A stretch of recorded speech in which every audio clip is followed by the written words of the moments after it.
मैं the public examinations prevention of unfair means amendment bill 2026 के support में खड़ी हुई हूं। अध्यक्ष जी, ये एक ट्रांसफॉर्मेटिव अमेंडमेंट है। इसकी न केवल आवश्यकता है बल्कि ये आज के समय की मांग भी है। और इस अमेंडमेंट को लाना आदरणीय प्रधानमंत्री श्री नरेंद्र मोदी जी की संवेदनशीलता और उनकी जिम्मेदाराना सरकार का प्रमाण है।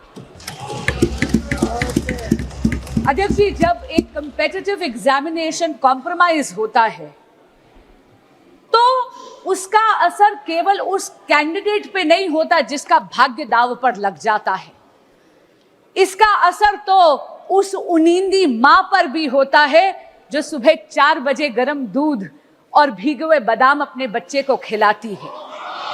उसका असर उस पिता पर भी होता है जो अपनी इच्छाओं का त्याग कर कर उस बच्चे की फीस भरता है। स्वयं प्रधानमंत्री श्री नरेंद्र मोदी जी ने कहा है कि पेपर लीक एक घोर अपराध है।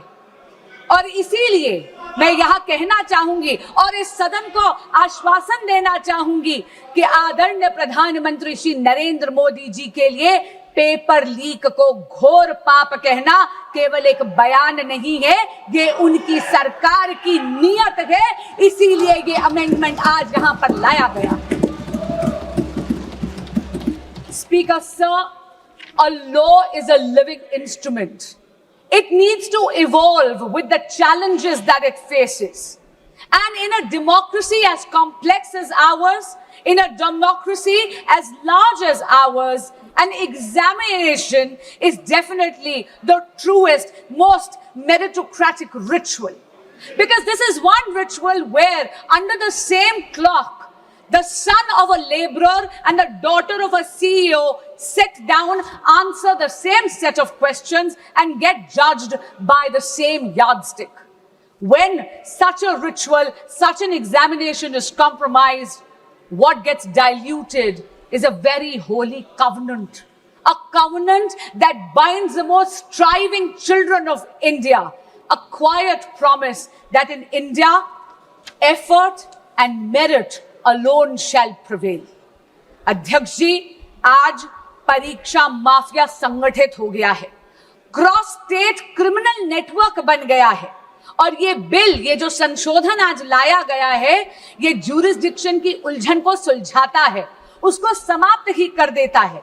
क्योंकि इस बिल में ये प्रावधान है कि केंद्र सरकार एक स्पेशल टास्क फोर्स का गठन कर सकती है इन्वेस्टिगेशन के लिए। और एक बार जांच शुरू हुई तो घड़ी की गिनती चलने चलती है न्याय के पक्ष में। क्यों? क्योंकि ये बिल ये प्रावधान भी देता है कि हर स्टेट और हर यूनियन टेरिटरी में एक स्पेशल फास्ट ट्रैक कोर्ट का गठन हो। यही नहीं, इन्वेस्टिगेशन एजेंसीज को ये बिल ये कहता है कि आपको मात्र 2 महीने के अंदर अंदर पूरी की पूरी प्रक्रिया समाप्त करनी है। और स्टाफ जो फास्ट ट्रैक कोर्ट है उसको पूरा का पूरा ट्रायल 3 महीने के भीतर भीतर खत्म कर कर अपना फैसला देना है। डे टू डे ट्रायल के साथ साथ ये भी प्रावधान इस संशोधन में दिया गया है कि स्पेशल पब्लिक प्रोसिक्यूटर्स अपॉइंट करे जाएंगे। उनका एकमात्र काम होगा केवल और केवल इस प्रकार के मुकदमों की पैरवी करना और किसी भी प्रकार की अननेसेसरी एडजर्नमेंट कोर्ट नहीं देगा। अगर किसी भी प्रकार की एडजर्नमेंट कोई भी पक्ष अगर लेगा तो उसके रीजंस जज राइटिंग में नोट कर कर देगा। और अगर किसी मुजरिम को यह लगता है कि अरे अपील कर कर वहां पर अपील का टाइम लंबा खींच लूंगा, तो अध्यक्ष जी, मैं ये कहना चाहूंगी कि उसका भी ये उम्मीद पूरी तरह समाप्त करता है ये संशोधन।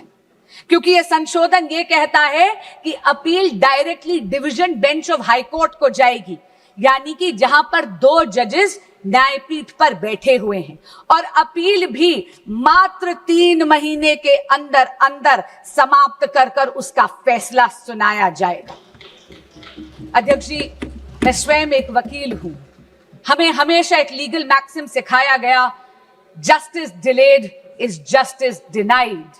ये यही आत्मा बन गया है इस संशोधन का, और इसके लिए मैं आदरणीय प्रधानमंत्री श्री नरेंद्र मोदी और एनडीए की सरकार को बधाई देती हूं। स्पीड के साथ साथ ये संशोधन सजा को भी और कठोर करता है। आप ये देखिए कि अगर साधारण अपराधी है तो उसको 10 लाख नहीं 50 लाख का जुर्माना देना पड़ेगा अब, और उसकी सजा भी 3 से 5 वर्ष की बजाय 5 से 10 साल तक बढ़ा दी गई है। अगर कोई सर्विस प्रोवाइडर इसमें जुर्म करता है तो उसका जुर्माना बढ़ाकर 5 करोड़ रुपए कर दिया गया है, और 8 साल के लिए उसको डीबार कर दिया जाएगा। और यही नहीं, अगर कोई क्रिमिनल ऑर्गेनाइजेशन इसमें है, कोई संगठित अपराध इसमें अगर पाया जाता है तो मिनिमम फाइन 10 करोड़ रुपए कर दिया गया है, और जेल का टर्म 7 से 10 वर्ष कर दिया गया है। And therefore, Speaker Sir, this amendment protects merit, it preserves fairness and safeguards the dreams of India's youth. It provides for expeditious investigation. It provides for time-bound trial procedures while reinforcing institutional accountability across the entire examination ecosystem. This amendment is the product of a responsive governance by a responsible Modi government.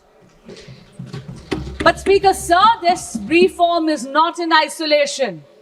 अध्यक्ष जी, प्रधानमंत्री श्री नरेंद्र मोदी जी तो वो नेता हैं जो youth lead development का मूल मंत्र देते हैं विकसित भारत के संकल्प को सिद्ध करने के लिए, और इसीलिए परीक्षा में चर्चा कर कर उन्होंने अपने व्यक्तिगत समय का निवेश करा है इस देश के युवाओं में। उन्होंने तो ये सुनिश्चित करा है कि हमारे देश का बच्चा एग्जाम वॉरियर से एग्जाम वॉरियर बन जाए।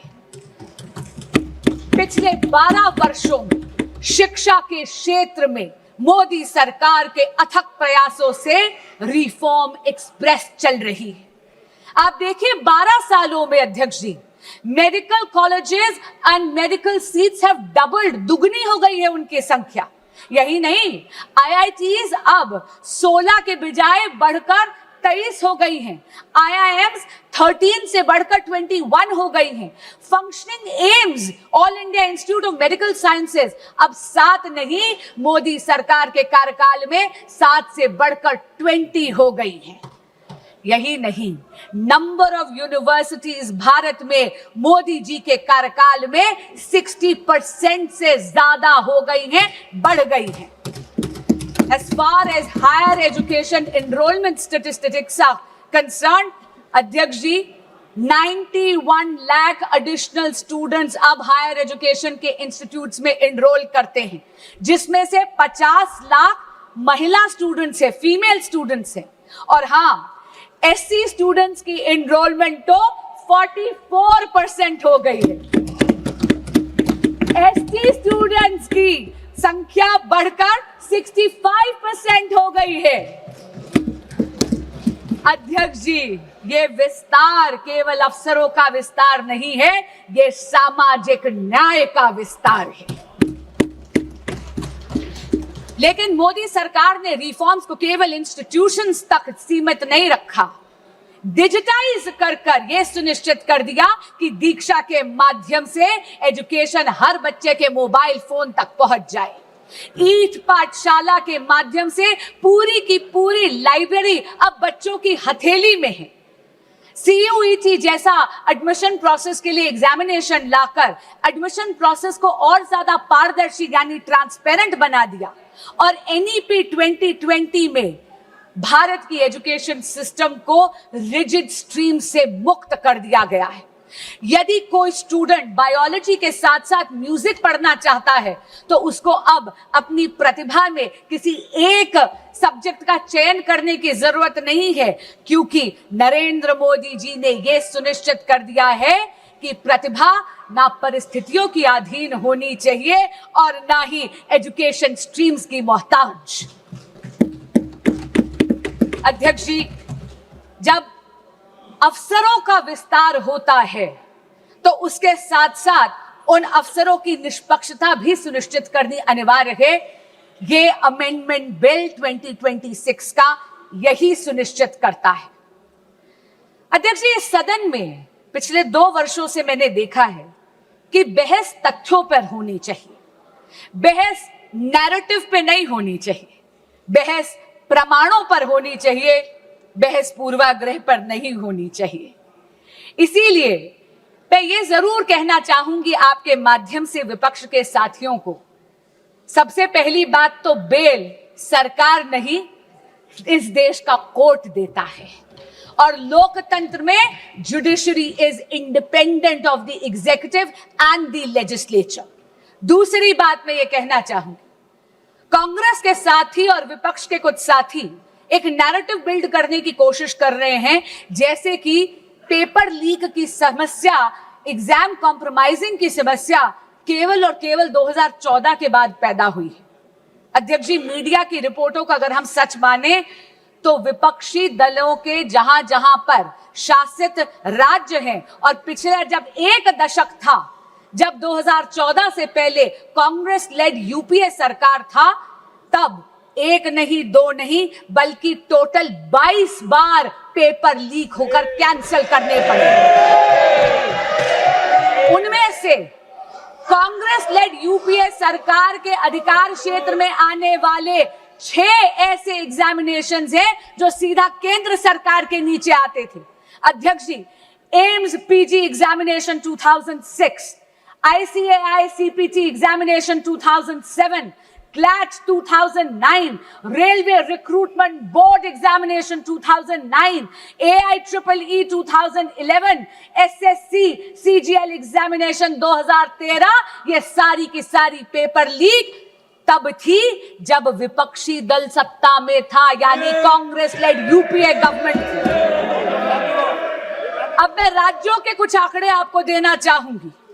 राजस्थान में जब कांग्रेस की सरकार थी तो REET, RPSC, senior teacher recruitment, police constable examination recruitment, forest guard recruitment, CHMO recruitment exams leak हुए। टीएमसी की जब सरकार थी, पश्चिम बंगाल में टीचर रिक्रूटमेंट स्कैम में सुप्रीम कोर्ट ने 27,753 अपॉइंटमेंट्स को कैंसिल करा गया क्योंकि उन्होंने उसमें फ्रॉड और मैनिपुलेशन पाया।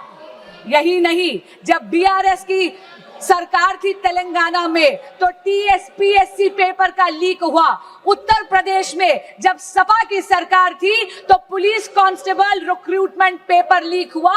तब तो सॉल्वर गैंग्स और ऑर्गेनाइज्ड एग्जाम फ्रॉड के गैंग्स वहां ऑपरेट करते थे। और हाल ही में पंजाब में, ये तो इसी साल की बात कर रही हूं, फार्मेसी ऑफिसर रिक्रूटमेंट एग्जामिनेशन में तो हाई टेक यानी ब्लूटूथ का इस्तेमाल कर उस पेपर को कॉम्प्रोमाइज करना गया।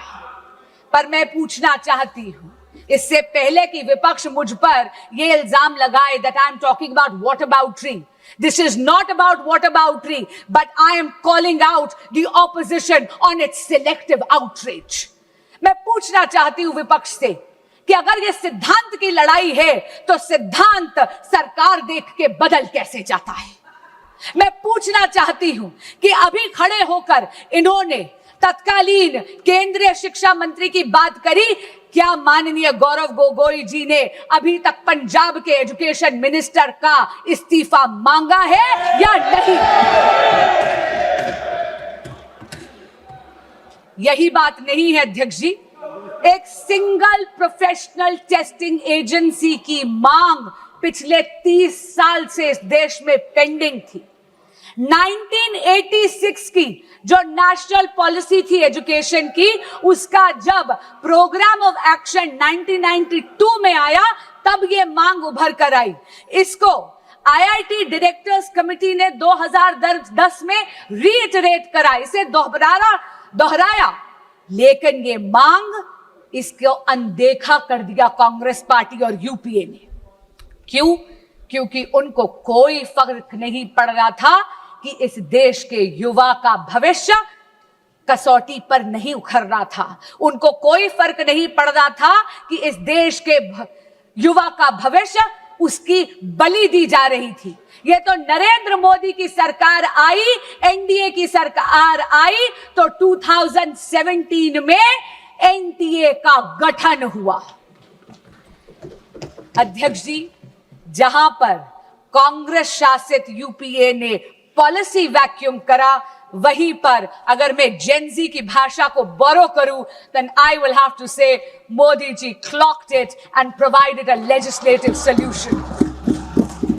But while Narendra Modi provided an anti-paper leak law, a very robust law, which today is being even more formidable, all that the opposition did was chase political opportunism. अध्यक्ष जी, फर्क साफ है। फर्क केवल सरकार का नहीं, फर्क सोच का भी है। यूपीए का मंत्र है delay, deflect and deny. Modi का मंत्र है डिटेक्ट, डिसाइड एंड डिलीवर।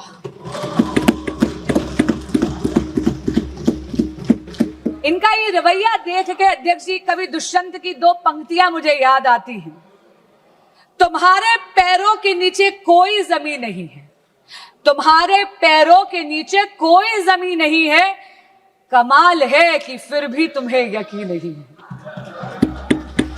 अध्यक्ष जी, अपनी वाणी को विराम देने से पहले मैं ये जरूर कहना चाहूंगी कि बात राजनीति की नहीं है, बात इस देश के युवाओं की है।